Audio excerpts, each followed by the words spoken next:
Dinner and a Book is supported by the Rex and Alice A. Martin Foundation of Elkhart, celebrating the spirit of Alice Martin and her love of good food and good friends.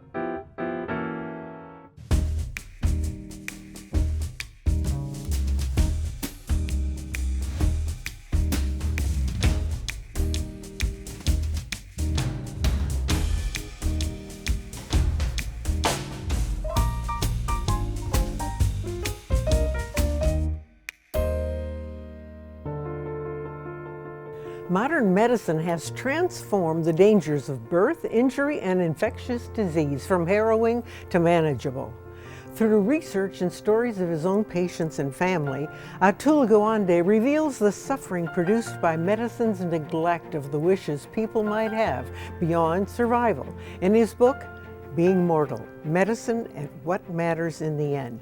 My friend and guest, Doug Farmwald, is here to discuss this powerful book that is this year's selection from the St. Joe County Public Libraries, One Book, One Machine. I think we've been doing this about 12 years, and it's been always fun. Been wonderful books. Yes. And I've been really surprised at books that I would not have picked up otherwise. And some of them, Night Circus is one, has become one of my favorite books. You like magical realism.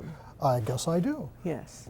Which is not what we have today. No, but no, yes, we I don't. Do like it. It's magical. The story is still magical. But you know, we had studied maybe 20 or 40 years ago a German woman.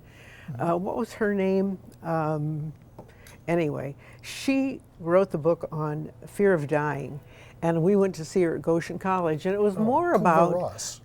Elizabeth Kubler-Ross, and it was all about the stages of dying and how we handle and adjust to the stages. This is almost more controlled by the patient itself. What are you doing? And that's the point, is Yes. to put the patient, the individual, back in control and not the medical system. Right. And medical science has done amazing things.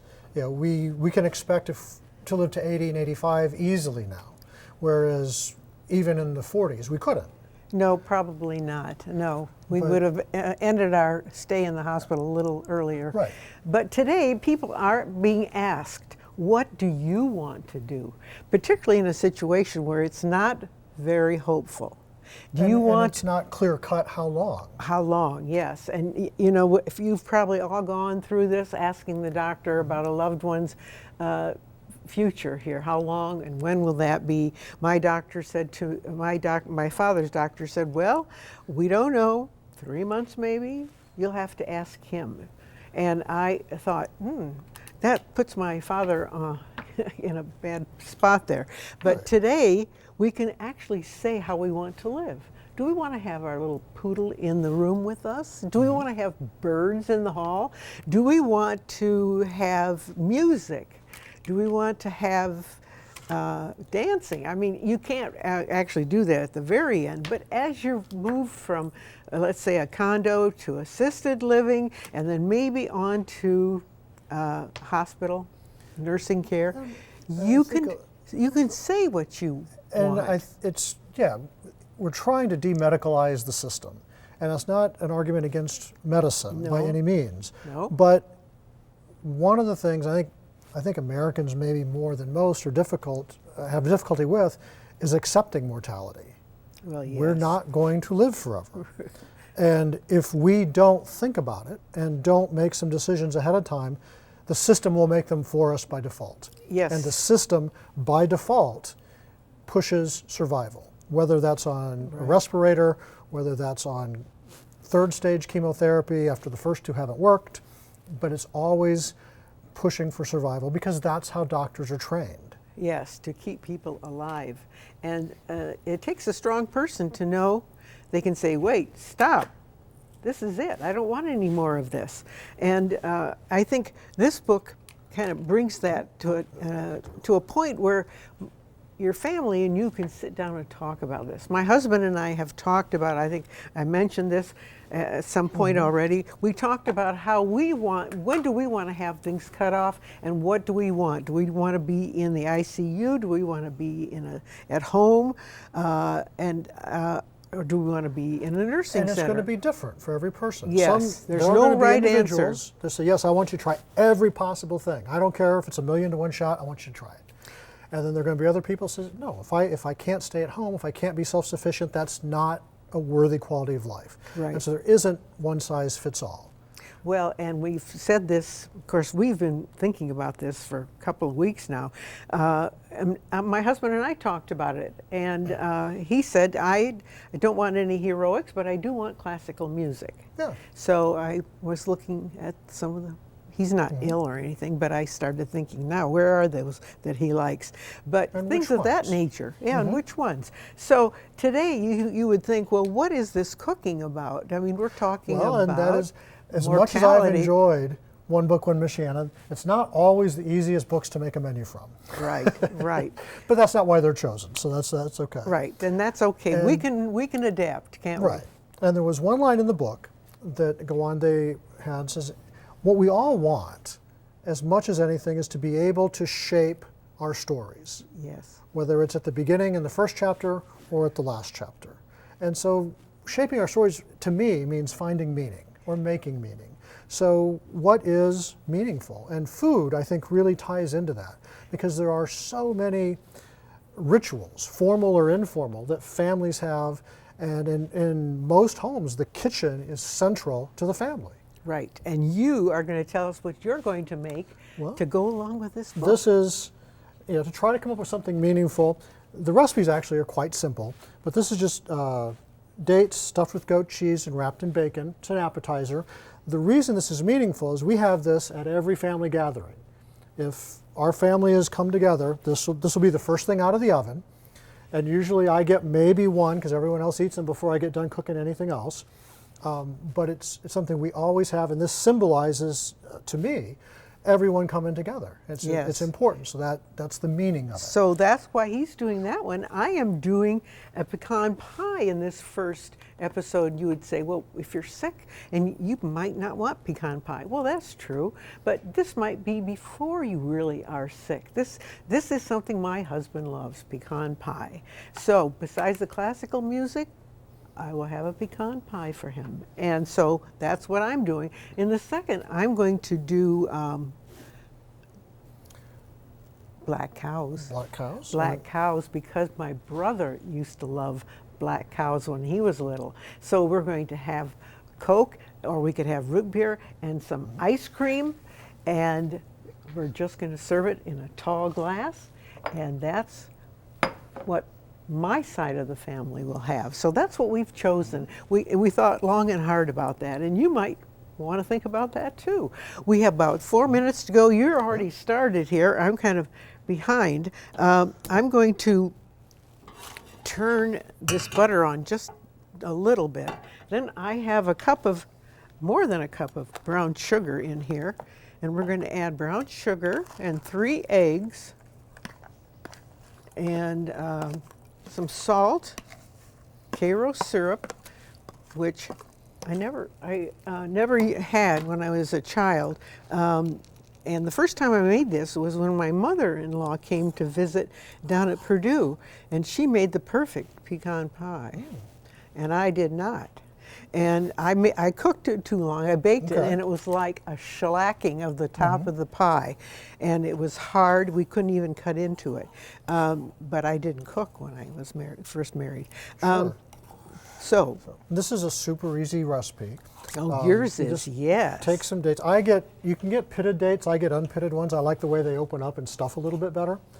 You just slice them, put some goat cheese in, wrap half a slice of bacon around them, and then put a toothpick through them to hold them. Make sure you get wood toothpicks. Plastic doesn't do well in the oven. And then they go in the oven at 350 for 20 minutes, and you just turn them halfway through. They are delicious.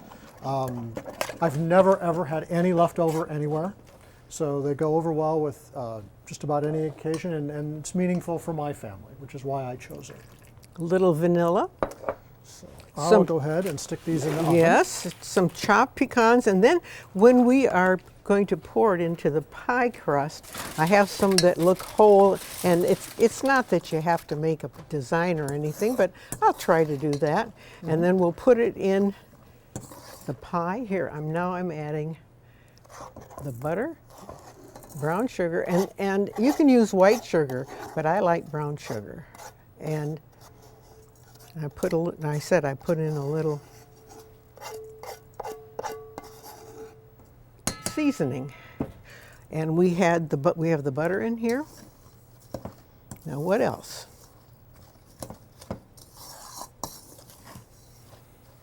It does have to be well mixed.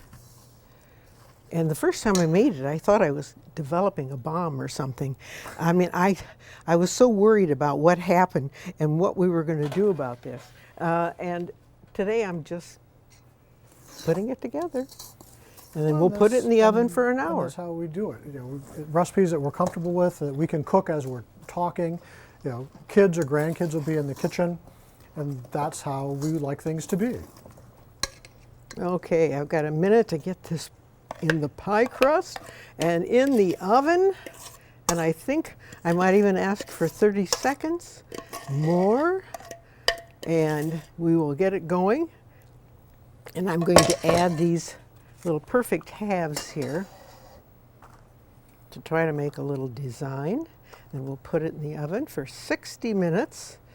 And then we'll be ready to go on to the next thing we're doing after we take a little break. So anything you want to add about your... Well, the recipes are very simple. The next segment I'm going to do spaghetti carbonara, which is still simple and what I'd call basically peasant food, which is what we eat. And it's delicious. Well, you always are such a good cook. You have a good time and you make delicious food. Okay, this is it. So this is going to go in here and in the oven. And I probably should have warmed this up a little bit. We'll put it in the oven for 60 minutes. And then we're going to take a little break. We come back, we'll do our second round. We'll talk more about what our doctor has to say about certain activities and certain parts of life.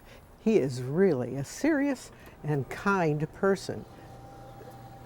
So here we go. And in the meantime, we'll just take a little break. We're going to show you the menu, and then we'll be right back.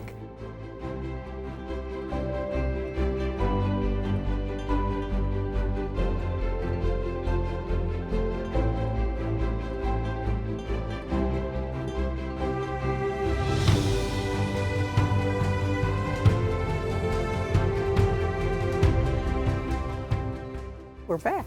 And we've been doing some cooking in between, or waiting for things in the oven to bake.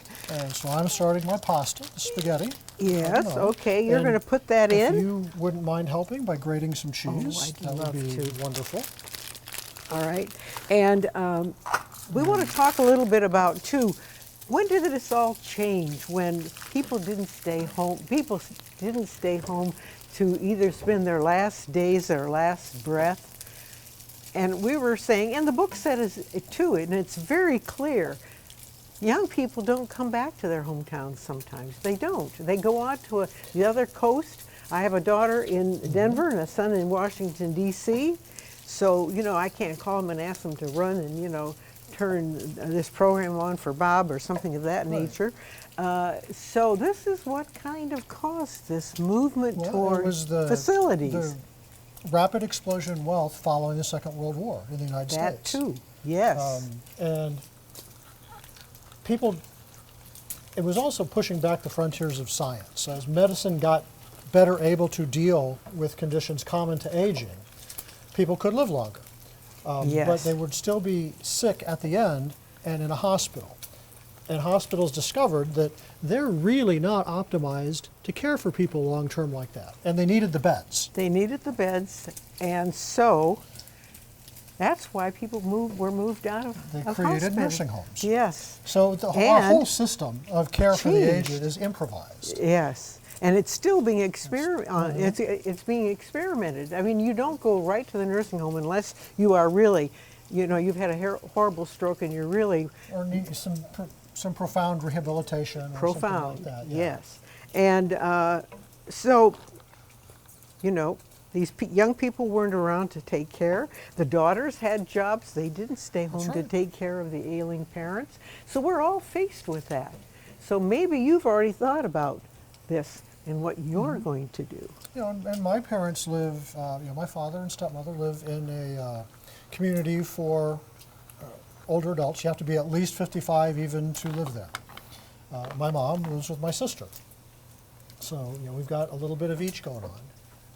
And as I say, I wouldn't have any place to send my husband or myself. So we have to look at these things, and we have to have finances to pay for these, and they are not like going to a campsite, $35 a night. Now that that's getting nice and brown, put some garlic Ooh, in there. garlic in here. Now recipes will tell you how much. I've never measured garlic. You like it, don't You you? just put that in until it seems right. And when I bake, I never measure the vanilla. I'm going to let you do a little churning here All too. right. This is going to be the sauce. And so our economic system changed, and we do want to talk too about this whole idea of who can afford this care. And do we all have, you know, insurance for this sort of thing? And people with money get the best care, and they get the best sites. And people without often just get warehoused. Yes. And so we as a society need to decide how we want to treat our aging. You know, it's going to be all of us one day. You know, and I'm at the stage, I'm not quite senile yet. No, but, not quite. You know, my knee has gone bad. I can't really run like I used to. I'm on blood pressure meds now. I've got more time behind me than in front of me. And that's not meant to be morbid. No, I know. You're just being practical, and you're Yeah. thinking about it. So have you decided what you want to do? Well, as I would want it to be as least medicalized as possible, as much as I can be at home. You know, self-sufficiency is a big deal for me. Yes. So I would, You want to be home if you are self-sufficient. and if not, that might be, you know, that might be a red line for me. And you may have to go to either assisted living or the next Or step. hospice. Hospice. And one thing that really impressed me in this book was that people getting good hospice care often lived longer than people that did not. The people that stayed and got all the chemotherapy and all the intensive care. It's very unusual how these things are working out. They have changed so much in the last 10, 15, 20 years, and they're going to continue to change. And who is running the system? Who is making the decisions? It should be the families, but I do believe it's insurance companies helping. And as much as possible, it should be the individual. Yes. Because that was something that came up in the book. It said 2/3 of patients would undertake a chemotherapy or any other sort of therapy that they didn't personally want if their family insisted. Yes. And that really struck me. And I have to admit, if I were being persuaded, I could probably do the same thing. You mean you would go for one round? I at could least. probably be talked into it for my kid's sake, for my wife's sake. You're very practical and very matter of fact, and Well, that's good. I think it is. I mean, Yeah. because if you really explore almost any philosophy, any religion, it comes down to what in Buddhism is called mindfulness, but it applies, you know, in everything else.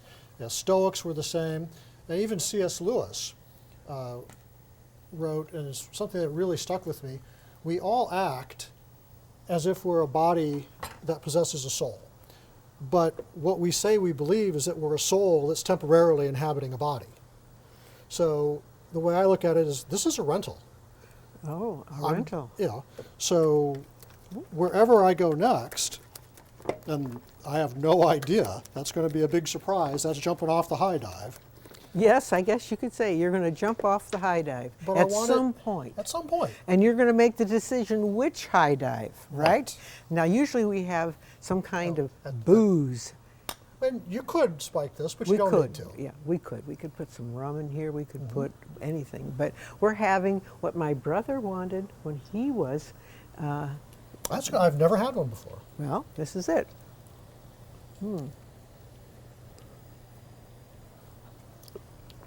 And we used to sit on the front see. porch Yep. when See it was how our raining, pasta's and we'd doing. have these. So I whisked the eggs together with the Parmesan. And some people wonder about eating raw eggs. I'm not a doctor, so I'm not giving any medical advice. But I've eaten this for years. I fed it to my kids. We've never gotten sick. Right.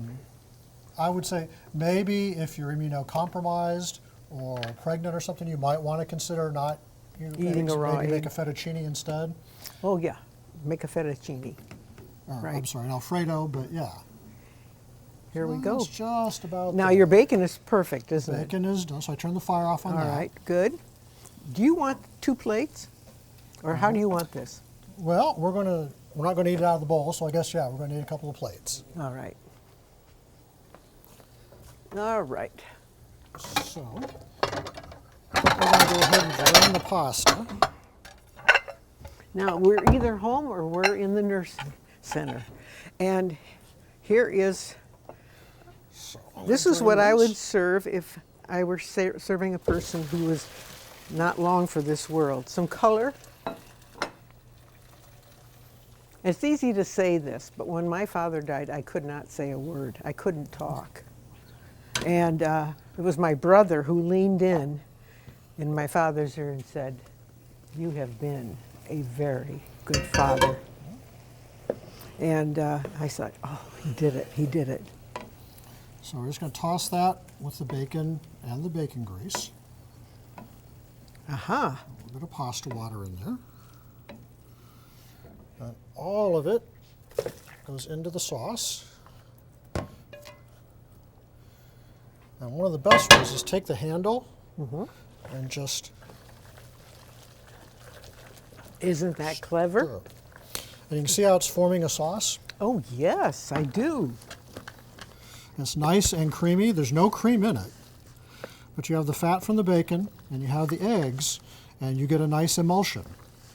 It's actually kind of similar to how if you were making mayonnaise from scratch, but we've got all the garlic and the Parmesan, and then we finish it with some black pepper. And there you go. We have our dessert, we have our pasta, and we're going to take another break, set up for our final. You are all invited at home and here. You're Enjoy with invited. us. Yes, and we'll be right back.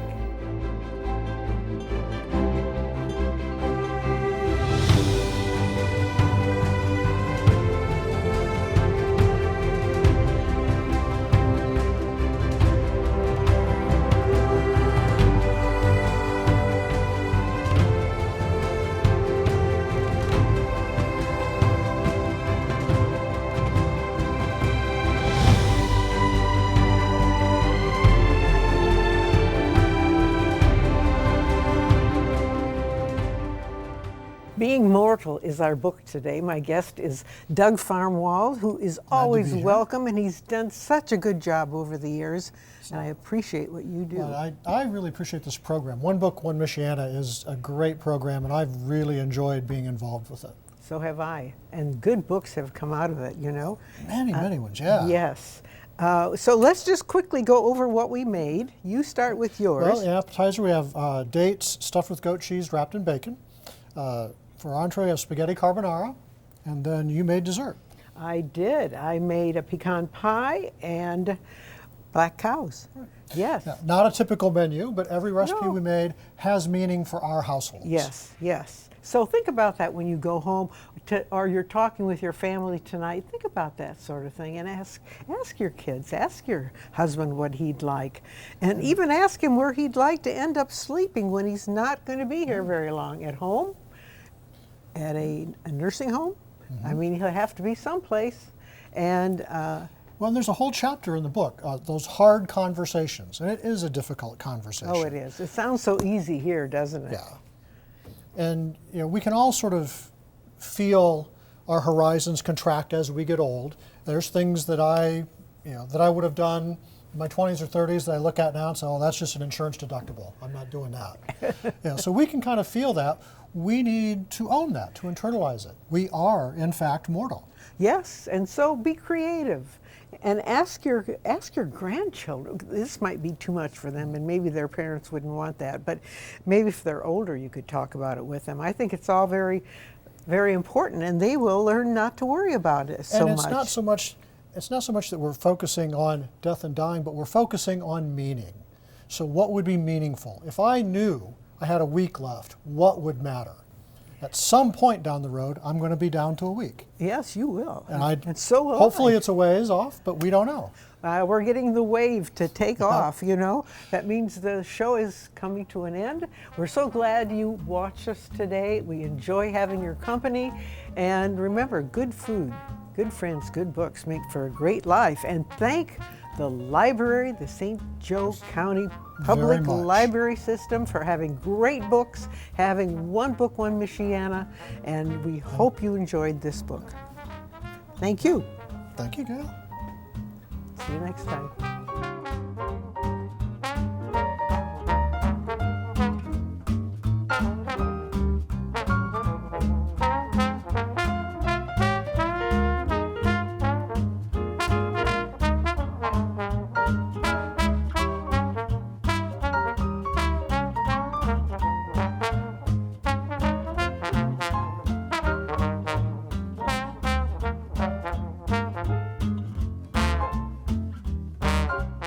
This WNIT local production has been made possible in part by viewers like you. Thank you. Dinner and a Book is supported by the Rex and Alice A. Martin Foundation of Elkhart, celebrating the spirit of Alice Martin and her love of good food and good friends.